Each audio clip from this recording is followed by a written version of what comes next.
तो चलिए आज शुरू कर लेते हैं बिजनेस सर्विसेज में फंक्शंस ऑफ वेयर हाउसेज। हाँ, अगर आपने पहले 2 पार्ट्स नहीं देखे तो देख लेना यार, लिंक डिस्क्रिप्शन में है। Functions of ware house. देखो यार, वेयर हाउस मैंने आपको बताया था कि वेयर हाउस क्या करता है, हमें हेल्प करता है गुड्स को स्टोर करने में, यानी कि स्टोरेज में जो हमें मदद करता है वो होता है वेयर हाउस। अब वेयर हाउस स्टोरेज के साथ साथ कुछ और भी फंक्शंस परफॉर्म करता है क्या, देखते हैं क्या क्या फंक्शंस हैं जो वेयर हाउस परफॉर्म करता है। अब मैंने यहाँ पर मेन 5 फंक्शंस कंसिडर करे हैं जो कि काफी इंपॉर्टेंट है, पूछे जाते हैं। सबसे पहले कंसोलिडेशन। अब देखो यार, कंसोलिडेशन का मतलब ही क्या होता है, गैदर करना, चीजों को इकट्ठा करना। अब वेयर हाउस क्या करता है कि फॉर एग्जांपल कस्टमर ए है और कस्टमर ए को 3 जगह से सामान लेना है, सेलर ए, सेलर बी, सेलर सी। इन तीनों के पास अलग अलग जाने से अच्छा वेयर हाउस इन तीनों से सामान गैदर करता है एक प्लेस पे, ए से भी, बी से भी, सी से भी, और फिर एक साथ डिलीवर कर देता है कस्टमर नंबर ए को। अब ये ए थोड़ा सा कंफ्यूजिंग हो जाएगा, मैं इसको 1 2 3 लिख लेता हूँ कि गैदर करेगा सेलर ए, बी और सी से और डिलीवर कर देगा कस्टमर नंबर 1 को, इसी तरीके से कस्टमर नंबर 2 को और कस्टमर नंबर 3 को। यानी कि बहुत सारे अलग अलग सेलर्स से, यानी कि बहुत सारे प्रोड्यूसर्स से एक साथ इकट्ठा करके कंसोलिडेट करके सेलर्स तक पहुंचाना, इसको बोलते हैं हम लोग कंसोलिडेशन। ये इसका डायग्राम है, एग्जामिनेशन में बना के आना। अब इसका जस्ट अपोजिट होता है break the bulk. Break the bulk, bulk को क्या करना है, ब्रेक करना है।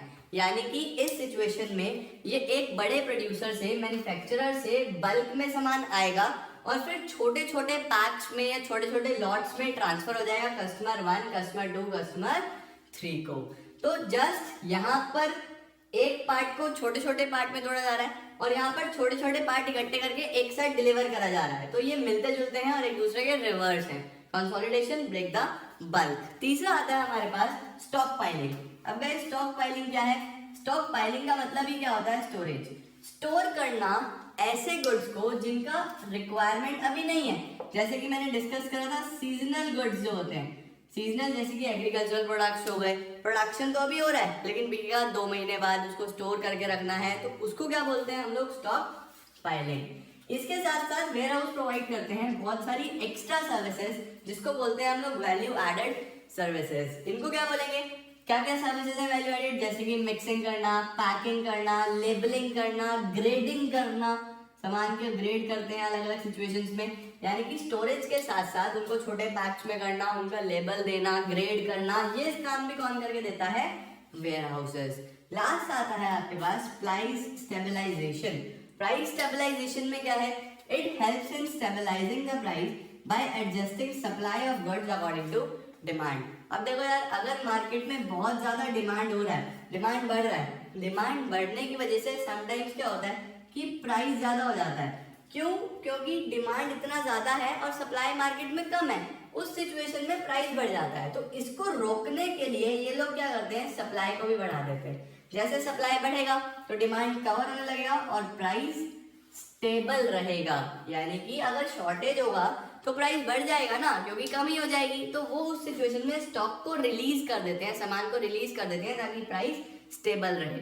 अब अगर बहुत ज्यादा मार्केट में सप्लाई हुआ है, सप्लाई बहुत ज्यादा है, तो उस सिचुएशन में सामान सस्ता हो जाता है, क्योंकि बेचने वाला सामान तो बहुत सारा है बट लेने वाला कस्टमर ही नहीं है, तो सामान सस्ता हो जाता है। उस सिचुएशन में ये क्या करते हैं, सामान को स्टोर कर लेते हैं, अपने पास रख लेते हैं, जिस वजह से मार्केट में थोड़ी कमी होने लगती है और कमी होने की वजह से प्राइस बढ़ने लगता है। अब जैसे बढ़ेगा फिर से क्या आ जाएगा, स्टेबल हो जाएगा, स्टेबलाइजेशन पे आ जाएगा।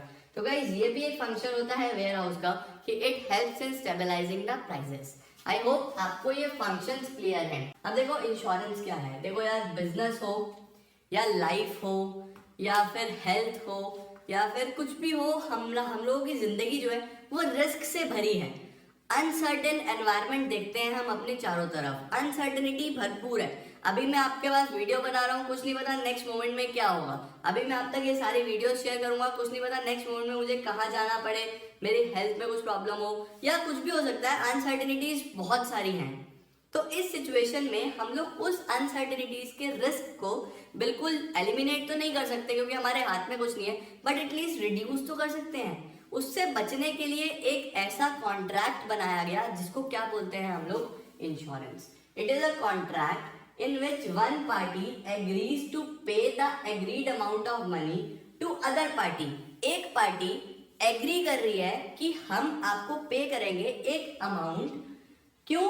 टू कवर द लॉस, आपके लॉस को कवर करने के लिए, due to some uncertain event, जो कि हुआ है because of some uncertain event.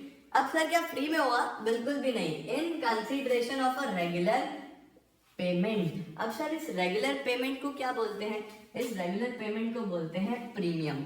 यानी कि फॉर एग्जांपल कोई ए है और उसने बी के साथ अपना इंश्योरेंस कराया, यानी कि ए एक इंडिविजुअल है और बी एक कंपनी है, वी भी एक पार्टी है। अब बी एग्री कर रहा है कि हम आपको पे करेंगे अगर आपको कोई भी लॉस होता है फ्यूचर में, बट इसके बदले में आपको हमें कुछ पैसा देना पड़ेगा, जिसको बोलते हैं हम लोग प्रीमियम। तो ए बी को प्रीमियम देगा, कोई भी लॉस ए को फ्यूचर में होगा तो पे करेगा बी। अब ये ए को क्या बोलते हैं, बी को क्या बोलते हैं? जो इंश्योरेंस करने वाला है, यानी कि बी है इस केस में इंश्योरेंस करने वाला, इसको बोलते हैं हम लोग इंश्योरर। जिसका इंश्योरेंस हुआ है उसको बोलते हैं हम लोग इंश्योर्ड। ए का इंश्योरेंस हुआ है, ये इंश्योर्ड है, करने वाला इंश्योरर है, किस पैसे के बदले में हुआ है? प्रीमियम है, और इनके बीच में जो पूरा कॉन्ट्रैक्ट हो रहा है उसको क्या बोलते हैं हम लोग? पॉलिसी। तो आई होप गाइस आपको इंश्योरेंस का मीनिंग क्लियर हुआ। अब जितने भी इंश्योरेंस होते हैं वो कुछ प्रिंसिपल्स पर बेस्ड होते हैं। हमारे पास 7 प्रिंसिपल्स ऑफ इंश्योरेंस है। मोस्ट इंपॉर्टेंट टॉपिक है गाइस, बहुत ध्यान से समझना। मैं कोशिश करूंगा आपको शॉर्ट में बहुत अच्छे से समझा पाऊं और आप बहुत अच्छा स्कोर कर पाओ। अब सबसे पहला, अटमोस्ट गुड फेथ। देखो यार, अटमोस्ट गुड फेथ, ये जो कॉन्ट्रैक्ट है ये पूरा का पूरा किस पे डिपेंडेंट है? फेथ पे, ट्रस्ट पे।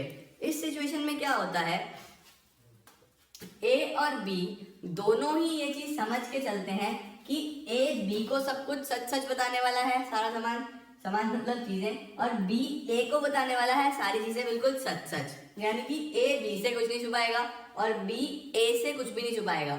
सारे टर्म्स एंड कंडीशंस बिल्कुल ओपनली एक दूसरे के सामने रखेंगे, तभी ये कॉन्ट्रैक्ट जो है ये कहलाएगा गुड फेथ में किया गया कॉन्ट्रैक्ट। यानी कि disclosure of full information on part of both the parties. दोनों पार्टीज कोई भी फैक्ट कंसील नहीं करेंगी एक दूसरे से, सब कुछ बिल्कुल क्लियरली जस्टिफाई करेंगी, सब कुछ बिल्कुल क्लियरली प्रेजेंट करेंगी। नेक्स्ट होता है गाइस इंश्योरेबल इंटरेस्ट। अब इंश्योरेबल इंटरेस्ट क्या है, इस पे केस स्टडी बनता है, आप बड़े ध्यान से समझना। इंश्योरेबल इंटरेस्ट का मतलब क्या है कि इंश्योरेंस उसी पार्टी का मिलेगा जिसका उसमें इंटरेस्ट है, जिसका उसमें पेक्यूनियरी इंटरेस्ट है। क्या मतलब है, जैसे कि फॉर एग्जांपल कोई मिस्टर ए है, इनकी एक कार है और इन्होंने ये कार 20 दिसंबर को मिस्टर बी को बेच दी। ए ने अपनी कार 20 दिसंबर को बी को बेच दी। अब 30 दिसंबर पे ये कार चोरी हो जाती है। 30 दिसंबर पे ये कार चोरी हो जाती है और मिस्टर ए इंश्योरेंस कंपनी के पास चले जाते हैं क्लेम लेने के लिए। क्या मिस्टर ए को क्लेम मिलेगा? जल्दी से बताओ। बिल्कुल सही गैस कर रहे हो कि मिस्टर ए को क्यों मिलेगा, क्योंकि मालिक तो कौन हो चुका है? बी हो चुका है। इस कार के अंदर ए का तो कोई इंटरेस्ट ही नहीं है, तो ए को किस चीज का इंश्योरेंस मिलेगा? तो इस सिचुएशन में वो ये कौन सा प्रिंसिपल है जो बोलता है कि इंश्योरेंस उसको मिलेगा जिसका इंटरेस्ट है? That is insurable interest. I hope guys आपको क्लियर हो रहा है। थर्ड होता है इंडेमनिटी। इंडेमनिटी क्या है? Bringing back to same position. यानी कि कोई मिस्टर एक्स ले लो इस सिचुएशन में, और कहाँ लिखूं, यहाँ लिख दूं, मिस्टर एक्स है, इनकी शॉप में फॉर एग्जाम्पल ₹30 लाख का सामान है। इनकी शॉप में ₹30 लाख का सामान है। अब इनकी शॉप में बिकॉज ऑफ सम फायर या बिकॉज ऑफ थेफ्ट कुछ चोरी वगैरह हो जाता है, नुकसान हो जाता है, और इन्हें जो लॉस हो रहा है वो हो रहा है 20 लाख रुपीज का। इन्हें जो लॉस हुआ वो हो रहा है 20 लाख रुपीज का। इन्होंने इंश्योरेंस कंपनी को जो क्लेम करा वो करा पूरा 30 लाख कि मेरा 30 लाख का लॉस हुआ, आप पैसा पे कर दो।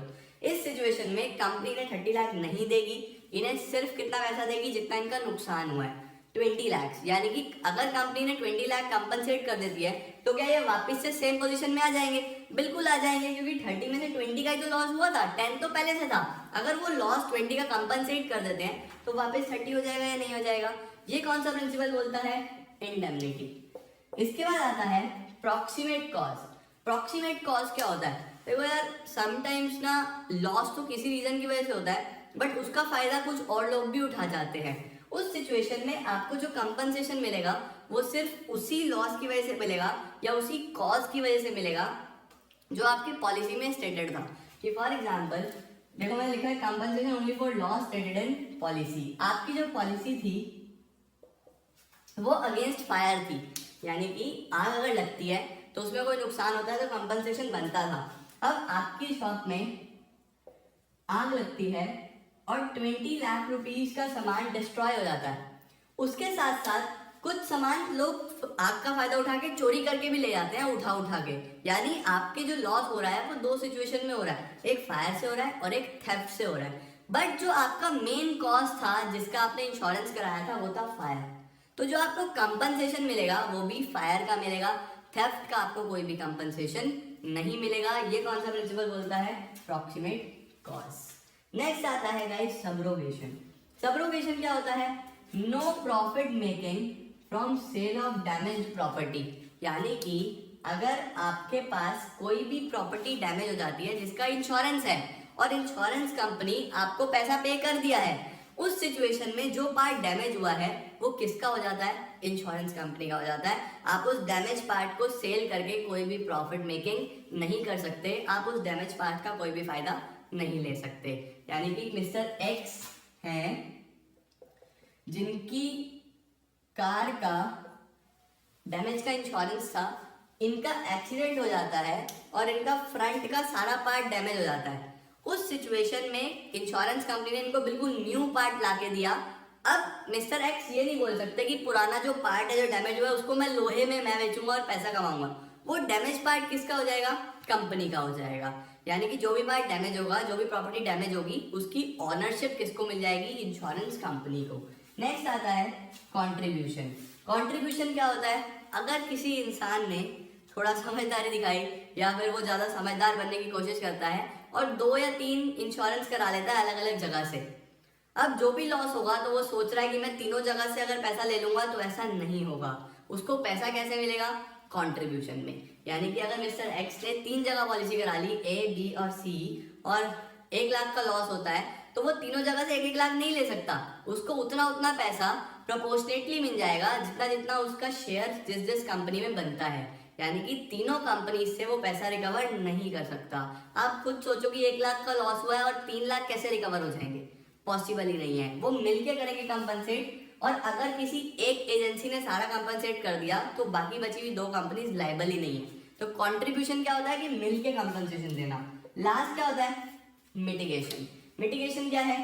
Take reasonable steps to minimise losses. यानी कि जो इंश्योरर है, इंश्योरर कौन है? इंश्योरेंस कंपनी जो इंश्योरेंस कर रही है, ये इसको बोल रही है कि अगर आपके यहाँ पे लॉस हो रहा है, आपकी दुकान में आग लग रही है और आप खड़े होके देख रहे हो, आप ऐसे खड़े हो, चलने दे, इंश्योरेंस है, अरे जल, बहुत अच्छे, इंश्योरेंस तो मिल ही जाएगा। तो आपको कोई भी इंश्योरेंस नहीं मिलेगा। यानी कि आपको वो हर एक रीजनेबल स्टेप लेना पड़ेगा जिसमें कि आपकी कंपनी को लॉस कम से कम हो, आपकी शॉप को लॉस कम से कम हो। अगर आप देख रहे हो कि यार आग लग रही है और मैं खड़े होकर देख रहा हूँ कि इंश्योरेंस तो है, तो कंपनी बोलेगी आपको कोई कंपनसेशन नहीं मिलेगा। कंपनी बोलती है आप सारे रीजनेबल स्टेप्स लो टू मिनिमाइज सच लॉस। ये प्रिंसिपल कौन सा है?